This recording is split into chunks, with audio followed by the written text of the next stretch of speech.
retrouver une fois de plus dans cette émission, Madame, Messieurs. Quelle est l'importance de l'arbre dans la vie humaine? C'est le sujet au centre de ce numéro qui a le plaisir de recevoir pour vous Pierre Damien Chimanga, qui est président de l'association AK24. Avec lui, nous allons parler, vous allez découvrir si l'arbre joue un rôle important dans la société et en République démocratique du Congo. Bonjour Monsieur Damien. Bonjour Madame la journaliste. Bienvenue dans cette émission. Merci beaucoup. Ça fait longtemps? Très longtemps. Vous avez fui Horizon Développement? Bon, on va dire que il nous a manqué l'opportunité ou peut-être l'occasion de rebondir. Compris. Oui, sans doute. Madame, Monsieur, vous le savez que le 5 décembre de chaque année, la République démocratique du Congo célèbre la journée nationale de l'arbre. Cette année, le thème retenu est l'arbre, un capital important pour le développement socio-économique et environnemental. Nous allons aussi en parler dans cette émission avec notre invité. Monsieur Damien, est-ce qu'il est important de célébrer l'arbre? Obligatoirement. Pour ceux qui croient en Dieu, dans sa grande magnificence, il a choisi de mettre l'homme dans le jardin d'Éden. Dans le jardin, on suppose qu'il y avait de la végétation, mais en grand nombre, il y avait des arbres. L'arbre est primordial. L'arbre, c'est la vie. Quand il n'y a plus d'arbres, c'est le désert. Et tout le monde sait que c'est chaotique. On parle arbre, c'est aussi important quand même de définir l'arbre en question. C'est quoi? Pour permettre, c'est vrai que c'est l'arbre, mais pour permettre à tout le monde de comprendre ce que ça signifie. Les gens qui nous suivent en ligne, d'autres qui nous suivent peut-être par Donc les personnes qui sont en train de nous suivre maintenant, l'arbre en question, c'est quoi? L'arbre, comme tout le monde le sait, je pense que tout celui qui a fait la botanique, c'est qu'il y a les racines, le tronc et les feuilles. Les racines, pourquoi? Parce que ça va puiser les réserves, les nutriments qui vont permettre à ce que l'arbre vive. Ça passe par le tronc qui va les élaguer dans les branches.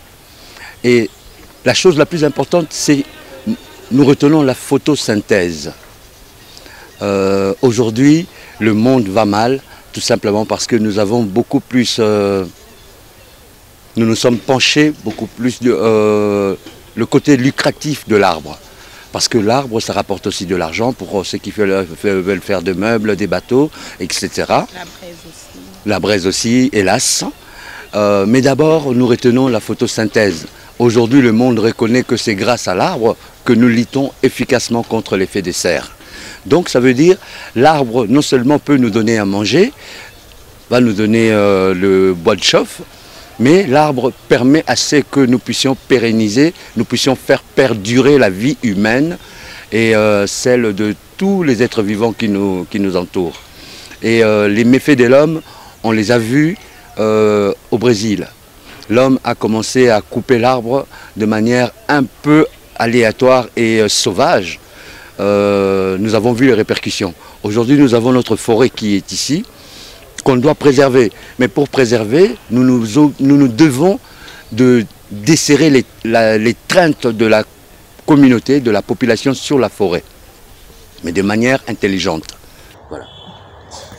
Le 5 décembre, en marge de la commémoration de la journée nationale de l'arbre, nous avons vu le président de la République lui-même s'est impliqué, il a même planté un arbre. Est-ce que doit-on seulement attendre la journée nationale de l'arbre pour planter? Et d'après vous, en tant qu'environnementaliste, quel est le sens que vous donnez à cette action posée par le président de la République, Félix-Antoine Tshisekedi? Indiscutablement, voilà, il a montré la direction. Du haut de son rang, il est descendu jusqu'à poser cet acte. C'est de manière symbolique, mais il a fait perdurer la vie, au moins une fois. Mais à nous tous maintenant de prendre le relais. Je voudrais insister sur le projet qui est aujourd'hui en cours. 1 milliard d'arbres. 1 milliard d'arbres. Avec le président Félix Tshisekedi. Formidable.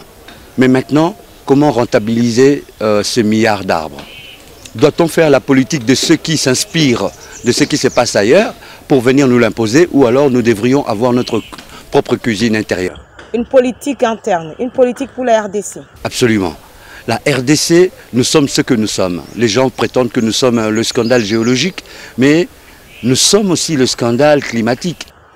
Là, vous parlez du réchauffement climatique qui touche aujourd'hui le monde. Absolument, absolument. Le Congo a l'avantage d'être traversé par l'équateur. Donc, c'est-à-dire que le pays chevauche l'équateur. Quand il pleut au nord, au sud, c'est la petite saison sèche et vice-versa. Donc, c'est-à-dire que nous pouvons maximiser et rentabiliser cette richesse que nous avons dans notre écosystème. C'est ainsi que moi je me dis, l'idée de planter 1 milliard d'arbres, mais c'est formidable. Mais maintenant, comment faire en sorte que l'utile devienne agréable? Nous devons pouvoir réfléchir par nous-mêmes. 1 milliard d'arbres, mais quelles essences? C'est dans quel objectif nous plantons ces arbres? Oui, c'est vrai, nous voudrions lutter contre l'effet de serre. Mais tous les arbres font de la photosynthèse. Par le fait que tous les arbres font de la photosynthèse, ça veut dire que tous les arbres se prêtent à la lutte contre le réchauffement climatique. Mais nous, Congolais, avec tout ce que nous avons comme richesse, AK24 a réfléchi et fait une proposition. Nous demandons au ministre. Là, vous voulez parler de votre mémo qui est en gestation. Absolument. Nous allons parler de ce mémo, mais restons d'abord dans cette célébration de l'arbre. Oui. Est-ce que M. Pierre Damien, environnementaliste de votre État, est-ce que l'arbre aujourd'hui occupe une place de choix en RDC? Nous sommes à Kinshasa, précisément dans la capitale de la RDC. Absolument pas. Absolument pas. Moi, j'ai grandi à Bon Marché, pour ceux qui se rappellent, dans les années 70-80, l'avenue du Flambeau était jonchée de manguiers. Sur le boulevard, nous avons des limbas, nous avons des espèces d'arbres rares qui ne sont que l'apanage de la RDC. Mais il y eut un certain gouvernement provincial qui a décrété qu'il fallait abattre sauvagement les arbres. Mais vous vous rendez compte, aujourd'hui, circuler dans Kinshasa, si vous êtes piéton, mais malheur à vous. Vous ne savez pas où vous abritez. Regardez le cadre dans lequel nous sommes. Il y a des arbres, il y a de la végétation, mais même si il fait chaud, mais nous savons nous rafraîchir. Pas obligatoirement pour avoir bu de l'eau, mais le fait de rester sous l'ombrage d'un arbre, ça rafraîchit, ça repose même. Donc, nous devons penser à notre santé, nous devons penser au bien-être de la population. L'arbre est indispensable à la vie humaine. Et nous devrions prendre à bras le corps. Chacun de nous devrait comprendre qu'au moins un arbre dans chaque parcelle. Non seulement quand on a réfléchi, quand on sait ce qu'on veut faire, parce qu'aujourd'hui, il faut mettre un holà à la génération spontanée. Ça n'existe pas. On prévoit des choses, on conçoit des choses et on les visualise. Si nous voulons faire quelque chose pour notre santé, pour notre bien-être, pour respirer de l'air frais, nous devrions tous penser à avoir au moins un arbre, peu importe lequel, mais avoir au moins un arbre dans sa parcelle. Lorsque vous avez de l'espace, je pense que vous vous permettez à vous-même de vivre un peu plus longtemps sur notre terre. Félix Tshisekedi a prêché par l'exemple en marge de cette célébration, c'était les samedis derniers. Mais aujourd'hui, là, nous avons plusieurs parcelles où il n'y a même pas d'espace pour planter un arbre. Qu'est-ce que ces personnes peuvent faire? À partir du moment où nous comprenons ce qui se passe dans notre ville, surtout ici à Kinshasa. Est-ce que déjà vous êtes d'abord sûr que tout le monde connaît l'importance que joue un arbre dans la vie humaine, dans la société? Mais enfin, dans le sens lucratif, oui, puisque tout le monde semble vouloir faire le makala parce que ça fait gagner de l'argent. Mais l'effet pervers de makala, ça produit du CO2. Mais ceux qui construisent des bâtiments et qui ne réservent pas une place aux arbres. Mais vous savez, la ville appartient au gouverneur. C'est le gouverneur qui doit indiquer quelle est la politique, qu'est-ce qu'il veut, qu'est-ce qu'il attend de son mandat, pendant son mandat, comment veut-il voir sa ville, la ville qu'il est en train de gérer. Si le gouverneur, déjà, du haut de là où il est, le président de la République a donné le go. En présence du gouverneur Jean-Tine Ngobila, qui ne cesse d'interpeller aussi sa population à réserver une place de choix à l'environnement. Mais voilà déjà, si l'autorité comprend l'importance et les enjeux qu'impliquent les arbres dans notre vie, et il en fait son cheval de bataille, mais nous on se range derrière parce que il ne le dira jamais assez, si nous voulons un air pur, il faut avoir au moins un arbre. Mais maintenant, pour ces personnes qui ont déjà construit, qui n'ont pas réservé une place à l'arbre, qu'est-ce qu'ils peuvent faire? Vous savez, nous avons les arbres et nous avons des plantes.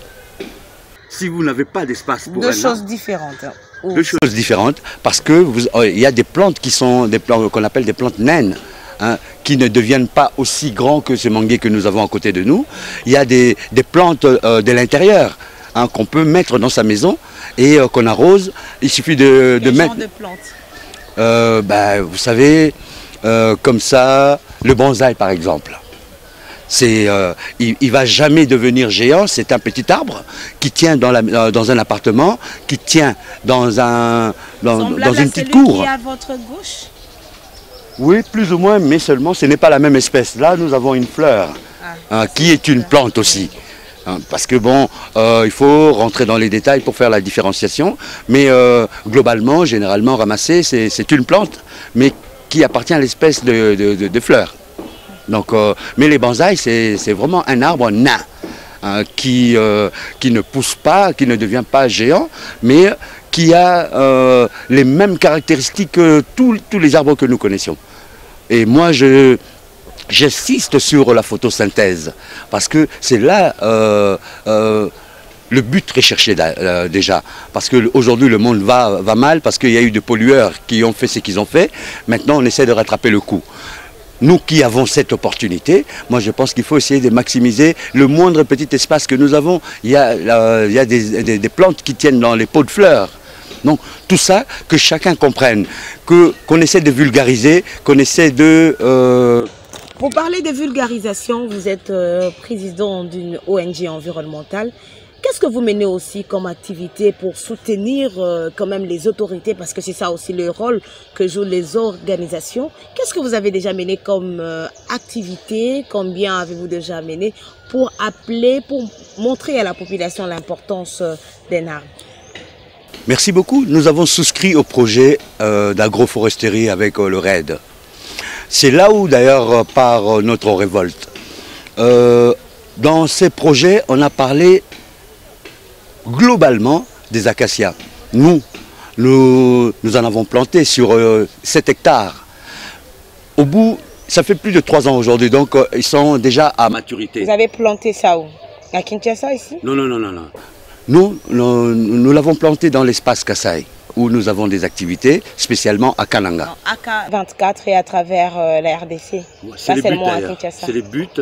Vous êtes en train de vouloir implanter votre structure à travers la RDC, mais elle existe déjà quand même dans quelques provinces. Dans quelques provinces, spécifiquement Kinshasa et Kasaï central. Donc, où nous avons déjà planté des arbres, mais nous sommes révulsés par le fait que la destination finale de ces acacias, parce que c'est un arbre qui se renouvelle facilement, au même titre que le manguier d'ailleurs, mais l'objectif final c'est de faire le makala. Le makala, aujourd'hui, nous militons pour que les gens arrêtent, et même le ministère de l'Environnement a déjà impulsé cette campagne d'ailleurs en cours pour encourager cette pratique. Que nous soutenons, puisqu'aujourd'hui nous savons utiliser le gaz. Mais lorsque vous avez des gens qui n'ont pas encore accès au gaz, vous comprenez, hein, parce que le problème il se pose aussi à ce niveau-là. Pour ceux qui n'ont pas accès au gaz, ils ont encore tendance à vouloir s'intéresser au makala.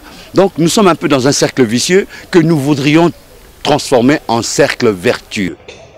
En cercle vertueux. Voilà. Explicité pour la population qui oui. Vous... Le cercle Parce que vertueux... cette émission, c'est pour la population qui est en train de nous suivre. Absolument. Le cercle vertueux voudrait par exemple... Plutôt que d'avoir un acacia, on a un manguier. Le manguier, quand il est dans un programme, il produit des mangues qui sont destinées à un public et même à la transformation. Donc c'est-à-dire, là où on avait mis un manguier, le manguier produit des mangues et au final, une fois qu'il a été transformé, il revient encore chez le producteur mais sous une autre forme. Ça peut être sous la forme du jus. Voilà un cercle vertueux. Comment votre structure AK24 a accueilli le thème retenu pour la célébration de la Journée nationale de l'arbre pour l'année 2020? L'arbre, un capital important pour le développement socio-économique et environnemental. Obligatoirement. Vous savez, dans les arbres, nous avons le pin qui ne produit pas un fruit comestible, par exemple. Mais nous avons le manguier, nous avons... le papayer comme plante, nous avons les goyaviers, nous avons énormément, et spécialement ici au Congo, mais nous sommes vraiment bénis à tout point de vue. Plusieurs espèces. Plusieurs espèces. Donc maintenant, si c'est dans un programme, mais nous partons de l'arbre qui va produire des fruits qui vont revenir sur le marché sous de multiples formes, si nous pensons à faire de la transformation afin de toucher le plus grand nombre de nos populations. En marge de cette commémoration, votre structure AK24 a préparé un mémo qui sera déposé d'ici là aux autorités compétentes. Avant d'arriver à ces mémos, qu'est-ce que fait exactement AK24, à part les acacias, qu'est-ce que fait vraiment AK24, votre structure? AK24 est spécifiquement identifié dans le recyclage du déchet plastique et de tout dérivé de caoutchouc. Donc le travail ne se fait même pas sentir sur le terrain? Mais comment ça, le travail ne se fait pas sentir sur le terrain, puisque nous avons crié sur tous les toits. Nous avons même été jusqu'à monter une usine conçue et fabriquée par les Congolais. Donc c'est-à-dire que AK est dans la logique, tout doit être made in Congo parce que nous en avons les cerveaux. Mais maintenant, ce qui nous manque, ce sont les capacités, tout simplement parce que nos dirigeants ne font pas tellement attention à ce qui se passe à l'interne. Ils sont beaucoup plus focalisés à tendre la main et à endetter le pays. Mais comment faire en sorte... Le président de la République est dans une démarche de créer des millionnaires en RDC. C'est-à-dire que ces temps-là est quand même déjà révolu parce que Félix Tshisekedi, l'actuel président, veut quand même valoriser le Congolais. Donc, made in Congo. Mais nous avons accueilli l'arrivée du président Félix Tshisekedi avec verve. Donc vous n'avez plus le droit de tenir quand même ces discours-là parce qu'il y a quand même un président attendez, madame. Qui s'intéresse au Made in Congo. Les démons des minuit ne nous ont pas encore quittés, puisque ça fait 2 ans que nous les supportons. Nous avons vécu pendant X nombre de temps avec ces gens-là, à qui nous avons soumis des projets. Ils se sont assis dessus sans même essayer daigner donner ne serait-ce qu'un accusé de réception. Et aujourd'hui, ça perdure un peu. Ils vont un peu en contresens de ce qui est l'inspiration du président de la République. Faire des millionnaires congolais, nous on dit hurrah. Mais il ne faut pas que ça reste un slogan. Ce n'est pas le genre d'homme à faire de slogan, c'est un homme de terrain parce que nous avons vu là où il a la même mise, là où il a une certaine emprise, les choses sont en train d'évoluer. Mais aujourd'hui, le gouvernement qui est là, dont nous souhaitons d'ailleurs la fin, mais nous sert ce que nous avons connu d'antan. Donc ça veut dire que des gens comme nous, qui avons une certaine vision de ce que nous voulons faire de notre pays, de déchets qu'il y a chez nous, nous savons comment les transformer, nous savons comment les insérer dans une économie circulaire. Mais il ne faudrait pas que ça reste seulement des vains mots. Il faudrait que l'État, qui est supposé nous encadrer, mette la main à la pâte, puisque c'est...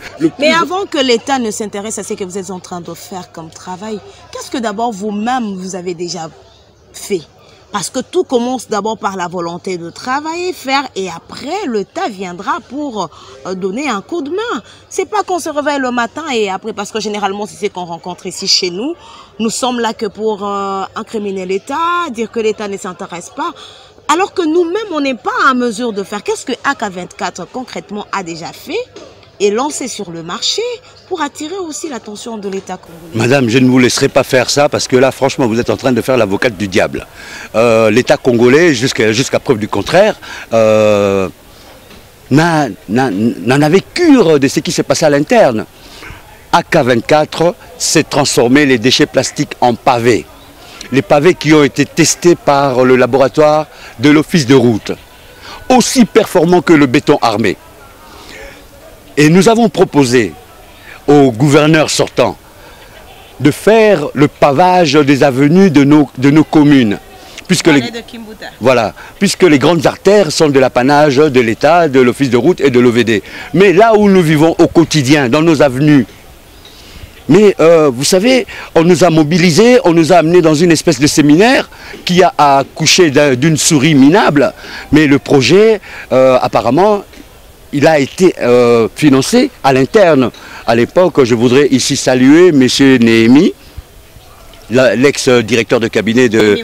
Voilà, l'un de rares qui a compris la quintessence de la chose à l'époque, il nous a adressé vers le gouverneur Kimbuta. Vous comprenez, quand la présidence de la République se mobilise pour un projet, nous arrivons au niveau de la ville s'assoit dessus, on se dit qu'il y a un gros problème. Vous êtes déjà parti, aujourd'hui on a un autre gouverneur gentil. Que nous avons déjà démarché. Ah, donc les démarches sont en cours? Les démarches sont en cours, bien sûr, mais enfin, on n'en voit pas l'issue parce que bon, ça nous paraît un peu ombrageux, on va dire. Mais les personnes qui ont déjà toqué devant les portes de Jean Tiningobila, on sort toujours avec gain de cause. Est-ce que vous avez vraiment toqué à la bonne porte? Parce que l'actuel gouverneur s'investit pour la transformation, c'est ça même son programme Kinshasa Bopeto, où il veut vraiment redorer l'image de la capitale. Il a besoin de la contribution de toute personne qui peut mettre la main à la pâte pour amener un plus afin de faire de Kinshasa la belle. C'est ça même le cheval de bataille de l'actuel gouverneur de Kinshasa. Est-ce que vous êtes sûr d'avoir toqué à la bonne porte? Je pense que le coordonnateur de Kinshasa Bopeto, s'il me voit, il me reconnaîtra. Puisque j'ai été en contact avec lui, nous avons discuté. Et c'est d'ailleurs par son truchement que j'apprendrai que la ville pensait, je crois, moderniser 8 km de route dans les communes. On attend toujours à bras ouverts ce projet. C'est déjà quand même un bon départ. Oui, mais enfin, ça fait déjà un petit moment qu'on a entendu parler de ça et que ça ne vient toujours pas. Non, mais on ne se fatigue pas toujours d'attendre. Est-ce que vous avez encore eu le temps de rentrer pour en parler? Parce qu'il ne faut pas oublier qu'il n'y a pas que AK24. Hein. Il y a plusieurs structures, il y a plusieurs dossiers. Voilà. Il y a plusieurs dossiers. Donc pour moi, je ne fais pas l'avocate du diable ici, mais je suis en train de me dire déjà le fait que vous avez rencontré les autorités, c'est la preuve déjà que AK24 a le souci de contribuer à la transformation de la capitale, mais aussi les autorités s'impliquent pour faire de la capitale, surtout que l'année prochaine, la RDC Kinshasa sera la capitale de l'Union africaine. Mais voilà justement, voilà une idée que je voudrais mettre dans le creux de l'oreille de ceux qui ont Kinshasa Bopeto, parce que bon, on ne va quand même pas charger le gouverneur, il y a toute une équipe qui les seconde en la matière. Vous savez, il y a 2-3 ans, on a dit que Kinshasa était l'une des villes les plus sales au monde. Mais moi je me dis, mais pourquoi ne pas faire de la ville de Kinshasa la ville des pavés de bouteilles en plastique? Mais ce serait une façon pour Kinshasa de prendre la revanche sur la saleté. Parce que nous savons aujourd'hui, des gens comme nous, qui travaillons dans le recyclage, qui travaillons dans les déchets, mais les déchets c'est une manne à ciel ouvert, au même titre que le diamant. Mais il faudrait que l'État s'en approprie de l'idée, qu'ils comprennent qu'il y a moyen de créer des emplois dans les déchets, il y a moyen de créer des richesses dans les déchets. Si je ne me trompe pas, je pense qu'il y a un programme dans ce sens avec la coordination de Kinshasa Bopeto. Oui, vous savez, c'est pas pour rien que je vous dis, je lui fais ces clins d'œil et j'essaie de lui mettre ça dans le creux de l'oreille parce que bon, ça finit par ressembler à de la vocifération. Voilà, le temps nous fait défaut. Parlons de votre mémorandum. Que contient ce document que vous voulez déposer auprès des autorités qui œuvrent dans le secteur environnemental? Ce mémo se veut un moyen par lequel nous allons joindre l'utile à l'agréable. En grosso modo, nous voudrions que le gouvernement central se rende compte que par le truchement du projet 1 milliard d'arbres, il y a possibilité de prendre 500 millions, je dis bien 500 millions d'arbres, mais de planter des arbres fruitiers. Nous avons 26 provinces, 500 millions par 26, ça nous fait à peu près 800 000 arbres par province. Ici dans la ville de Kinshasa, quand vous prenez 800 000 divisé par les 24 communes, nous tombons dans les 125 000 arbres par commune. Vous imaginez si nous décrétons seulement que nous allons faire de Kinshasa la ville de mangue. Nous avons 125 000 manguiers dans la ville de Kinshasa. Un petit calcul vite fait, si nous supposons que chaque manguier nous donne à sa récolte 1000 mangues, ce qui est dérisoire, nous avons 125 millions de mangues que nous allons vendre, puisque c'est dans le cadre d'un projet, à 30 francs. Faire en sorte que une mangue ne vale pas plus de 50 francs dans la ville de Kinshasa, c'est jouable. Et au bout de 3 ans, on peut faire gagner à la ville de Kinshasa 12 millions de dollars. Je dis bien 12 millions de dollars. De quoi créer 2600 emplois dans la ville de Kinshasa, c'est-à-dire 100 ce que nous avons appelé dans notre mémo les techniciens grimpeurs. C'est-à-dire nous prenons 2600 jeunes à qui nous allons donner une formation par le truchement de l'INPP par exemple. Ils apprennent comment élaguer les arbres, comment cueillir les mangues pour ne pas les fracasser et faire en sorte que ça pourrisse. Et même si ça venait à pourrir, c'est d'ailleurs le moment opportun de faire de la confiture. Il y a possibilité de faire du jus, de la compote, de la confiture et de l'aliment pour bétail. Et même fertilisant bio pour nos agriculteurs. Nous n'avons pas besoin qu'on nous ramène les fertilisants chimiques qui sont en train d'empoisonner nos terres. Donc vous comprenez, le mémo, moi je voudrais qu'il soit quand même comme une aide-mémoire. Votre contribution voilà, pour le développement de la RDC. Voilà. Et où en êtes-vous actuellement avec ce document? Est-ce que ce document est juste le fruit des efforts de AK24 ou AK24 est dans un réseau et ce document est le fruit de ces réseaux? AK24 est dans un réseau que nous avons appelé le réseau de gestionnaires des déchets de la RDC, RGD, où nous avons toutes les compétences. Nous avons ceux qui font du recyclage de déchets bio, nous avons ceux qui font du recyclage de déchets durs. Pratiquement tout le monde existe. L'intelligence, elle est là, mais c'est le go qui manque. Parce que dans notre pays, vous savez, les moyens manquent à ceux qui ont les plus géniales des idées. Je sais de quoi je parle parce que je suis dans ces réseaux-là. Nous avons toutes sortes de compétences. Mais maintenant, nous demandons à l'autorité d'être là pour encadrer, faire en sorte que l'argent qui est prêté à la République, parce que les dons, l'argent qui vient de la Banque mondiale et tout ça, ce ne sont pas des dons, ce sont des emprunts que nous devons rembourser, même étaler sur le long terme. Mais faire en sorte que l'État ne soit pas pris au dépourvu. Quand il y a quelque chose qui arrive, qui rentre dans le pays, mais faisons en sorte que nous puissions rentabiliser, pérenniser, que cela profite au grand maximum de Congolais. Donc c'est ça vraiment l'objet de notre mémo, qui devrait servir d'aide-mémoire à Monsieur le ministre. Je sais qu'il est dans plusieurs choses en même temps, mais de temps en temps, une petite idée qui peut faire jaillir la lumière dans sa tête, je pense qu'elle ne peut qu'être la bienvenue. Quand est-ce que ces documents seront déposés? Au plus tard lundi. Au plus tard lundi. Lundi de la semaine prochaine sur le bureau de son Excellence Monsieur le ministre de l'Environnement. Monsieur Damien, nous sommes arrivés à la fin de ce numéro qui a eu le plaisir de vous recevoir. Qu'est-ce que vous pouvez dire à la population congolaise qui vous suit actuellement, mais aussi aux autorités de la République démocratique du Congo? À la population, je voudrais attirer son attention, bien que la population n'est pas dupe. Mais il faudrait que chacun de nous comprenne quelle est l'importance de l'arbre dans sa propre vie, avant qu'elle ne le soit dans la vie d'un autre. Et au gouvernement d'encadrer et même de sanctionner ceux qui vont faire de la coupe ou de la découpe sauvage. À l'époque où nous on grandissait, quand on voulait abattre un arbre, on allait prendre, solliciter une autorisation à la commune. Les services existent, mais maintenant il faut leur faire vivre. Il faudrait que l'État soit conséquent. Aujourd'hui, les gens peuvent transgresser la loi. Mais il n'y a pas, de procès-verbaux établis. Il n'y a pas de contravention. Hein. Mais c'est à l'État d'organiser ce qu'il est en train de faire, parce que dans tout ça, dans ces petites infractions, il y a de quoi permettre à l'État d'avoir les moyens de sa politique. C'est nos gouvernants d'être conséquents avec ce qu'ils sont. Et c'est votre mot de la fin. Voilà. Madame, Messieurs, à l'ère actuelle où la République démocratique du Congo, nos provinces font face au réchauffement climatique, chacun de nous a un rôle capital à jouer au-delà des efforts que peuvent fournir les autorités de la RDC. Chaque Congolais, chez soi, a un rôle capital à jouer.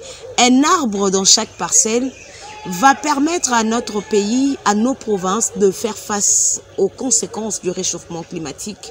Merci d'avoir suivi cette émission qui a eu le plaisir de recevoir pour vous M. Pierre Damien Chimanga, qui est coordonnateur de AK24, une ONG qui œuvre en République démocratique du Congo et plus active dans la ville de Kinshasa comme dans le Kasaï, mais qui a aussi l'ambition de s'étendre sur toute l'étendue du territoire national.